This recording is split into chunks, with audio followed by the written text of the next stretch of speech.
Salve, salve, salve, salve, rapaziada! Tudo certo com vocês? Como é que vocês estão? Espero que todos estejam bem.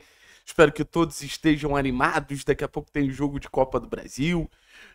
Enfim, o Atlético segue aí a sua temporada e segue a sua temporada ainda pensando em algumas negociações, tanto de chegada quanto negociações de saída. E a gente está aqui exatamente para falar disso, porque querendo ou não, a gente tem uma janela aberta, uma janela entre esse período de campeonato estadual, início de campeonato brasileiro, sem toda aquela pompa das principais janelas de início e de meio do ano, mas uma janela que pode ser importante para a definição de alguns cenários para o Clube Atlético Paranaense, beleza? Lembrando que esse conteúdo é patrocinado pela Bplay, nossa nova parceira, Bplay Paraná, uma casa de apostas feita para você, torcedor paranaense, então não perde tempo, o nosso link está aqui na descrição. Você entrando lá, você se diverte junto com a gente, obviamente, maiores de 18 anos, a galera que aposta com responsabilidade, não comprometa dinheiro que já tem destino, mas de qualquer maneira espero vocês lá pra gente se divertir junto, já que é semana tanto de Liga dos Campeões quanto semana de Europa League. Então tem bastante coisa legal, tem Copa do Brasil. Não vão perder tempo de ir lá na Bplay para fazer a fezinha. Mas é fezinha, tá? Nada de fezona. Enfim, vamos falar sobre janela, cara, porque eu acho que tem vários aspectos pra gente trazer, inclusive informações importantes, e eu acho importante a gente começar opinando um pouquinho sobre essa janela antes da gente pontuar algumas informações. Primeiro de tudo, eu acho uma janela muito diferente para o Atlético. É uma janela que o Atlético ele não chega com uma grande necessidade. Vocês já pararam para pensar nisso? Se você analisar o elenco do Atlético como um todo, não tem uma posição que você olha e você fala: o Atlético precisa resolver esse problema antes de começar a Série B. Acho que o Atlético conseguiu montar um elenco equilibrado. Óbvio que, por exemplo, na lateral direita, se puder chegar um jogador para elevar um nível ótimo. No ataque, se puder chegar um jogador para elevar um nível ótimo. Mas o jogador que chega hoje no Atlético é para elevar nível. É muito mais numa questão qualitativa do que numa questão quantitativa. Nesse sentido, acho que o Atlético resolveu muito bem a montagem de elenco na primeira janela, ao ponto do Barbieri ainda tá botando alguns reforços para jogar.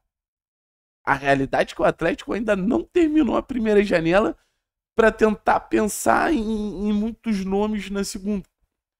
Eu acho que a gente só vai ter total noção do que realmente o Atlético precisa na próxima janela, se realmente precisar de alguma coisa. Porque acho que tem muitos problemas que não se resolvem no mercado. Tem muito problema que se resolve com treino, com atividade, com o trabalho do treinador. Então não foco todas as questões do Atlético no mercado, sabe? Ah, Thiago, mas você acha que precisa de reforços ainda nessa parte mais opinativa do vídeo? Cara, eu vejo dois perfis de reforços que fazem muito sentido para o Atlético. O primeiro deles é esse jogador que chega para elevar o nível. Óbvio que eu não vou recusar um jogador melhor do que o seu concorrente. Óbvio que eu não vou recusar um jogador com mais qualidade técnica que o seu concorrente. E o seu concorrente já está no Atlético, esse jogador chegaria para essa disputa.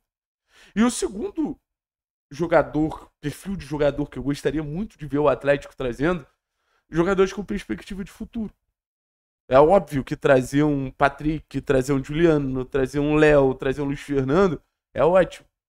Mas você trazer um Isaac, trazer um Peixoto, trazer jogadores que vão ter um longo prazo, um próprio Leozinho, ou podem ter um longo prazo, caso se banquem, caso se justifiquem, eu acho absurdo também. Eu acho que é um cenário de mercado que o Atlético não pode abrir mão. Até porque o Atlético joga 2025 pensando também na formatação do elenco em 2026. Beleza, rapaziada? Agora ficou um pouco de lado a questão da opinião. Vamos para a informação. Ah, Thiago, o que você tem de informação? Primeiro de tudo, o Atlético ele não vai olhar para esse mercado de forma feroz. É um mercado que vai muito mais... surgiu uma possibilidade legal? A gente vai tentar trazer essa possibilidade legal. É um mercado que já está mapeado pelo setor de scout. O setor de scout tem lista de opções de preços e valores diferentes em todas as posições. Então o Atlético, de alguma forma, sabe aonde atacar. Conversando com uma pessoa do clube, ela me falou, cara, em breve a gente vai ter novidade aí. Então, ao mesmo tempo que não é um mercado que o Atlético vai de maneira agressiva, também não é um mercado que o Atlético ele vai ser nulo.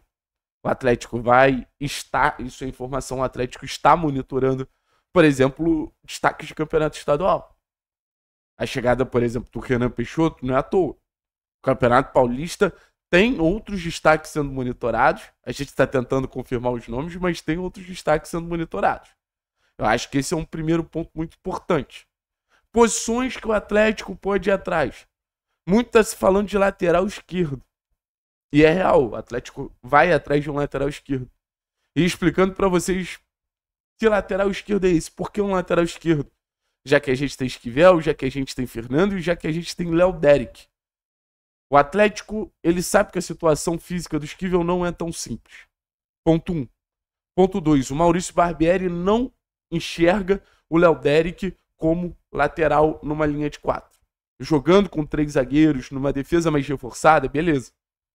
Aí, a partir disso, ele enxerga o Fernando, aí ele pode ter o Léo, aí ele pode ter o Arthur Dias. Mas, no fim das contas, entende-se que a necessidade de mais um lateral esquerdo se faz necessária a partir disso. Beleza? Primeiro ponto. Segundo ponto, o Atlético ainda olha o mercado de pontas. O Atlético ainda entende que seria necessário pelo menos trazer mais um ponta. Aquele ponta de drible, aquele ponta desequilibrante, aquele ponta com capacidade boa de associação, que é uma característica que o Atlético vem procurando nos pontas. Volto a dizer, jogadores de destaques de campeonato estadual vêm sendo observados. Jogadores de destaques de campeonato estadual vêm sendo monitorados para o Atlético para tentar preencher essas lacunas, principalmente jogadores com capacidade de futuro. E para terminar, a situação do ataque. Internamente ainda enxergam a necessidade de um atacante. Internamente ainda enxergam a necessidade de um cara que chegue de forma absoluta ali para a posição. Por questões físicas, o Alan não é esse cara. Querem entender o que vai acontecer com o Renan Peixoto, mas já existe uma noção ali que o Renan é um cara de muita movimentação. Pode até ser que jogue pelos lados. Então, assim, um cara mais firme, uma aposta mais certeira ali pro comando do ataque é algo que eu não duvido que o Atlético vai fazer. Até porque é vontade de gente relevante dentro do clube. Óbvio, tem a situação do Mastriani. O staff do Mastriani já trouxe mais de 3 propostas para a saída do Mastriani do Clube Atlético Paranaense. O grande ponto é que o Atlético continua batendo pé em relação à permanência do Mastriani. Hoje, existe um entendimento por parte do lado do Mastriani que uma saída seria positiva. Mas o Atlético não quer saber. O Atlético, instituição, até mais do que a comissão técnica, eles querem insistir no Mastriani, até porque foi um jogador que exigiu um investimento, um jogador que exigiu um esforço geral do clube para trazer. Então, assim, Thiago, pode aparecer um volante? Óbvio que pode. Pode aparecer mais um zagueiro? Óbvio que pode. Mas apurando eu consegui entender esses focos.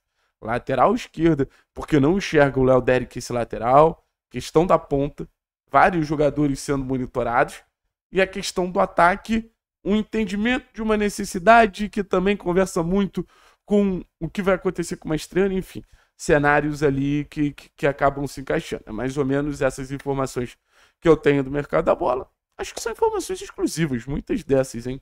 Vou botar no vídeo. Informações que vocês só encontram aqui no canal 3 Pontos. Valeu? Tamo junto, é nóis, rapaziada.